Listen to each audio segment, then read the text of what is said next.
آج ذی الحج کا دن ہے، اللہ کے گھر کی جانب قدم بڑھانے والوں کے لیے یہ لمحے خواب کی تعبیر ہیں۔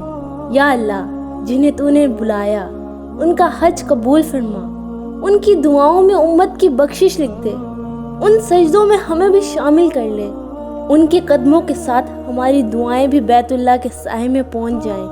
اللہم تقبل منہم وتقبل من یا ارحم الراحمین۔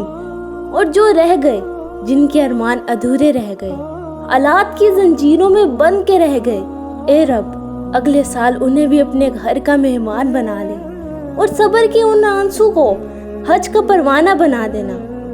انما الاعمال بالنیات، اعمال نیتوں پر ہوتے ہیں۔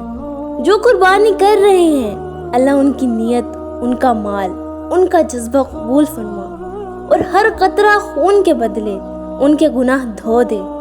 لن ینال اللہ لحمها ولا دماؤها ولکن ینالہ التقوی منکم۔ اور جو قربانی نہیں کر سکے، یا اللہ تو دلوں کو جانتا ہے، جسے استطاعت نہ ہو تو اس کے دل کے تڑپ کو قربانی بنا دے اور اجر عطا فرما۔ اور جو اس وقت دنیا کی الجھنوں، غربت، بیماری اور غموں میں الجھے ہیں، اے رب ان پر بھی اپنا خاص کرم کر۔ اس ذی الحج کے صدقے ان کے دکھ سکھوں میں بدل دے، ان کے سینے میں امید کا چراغ روشن فرما دے۔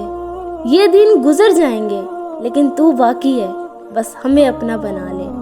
اللہم اجعلنا من المقبولین وبلغنا عرفاتا وان لم تکن حناقا فاجعل قلوبنا حناقا، آمین یا رب العالمین۔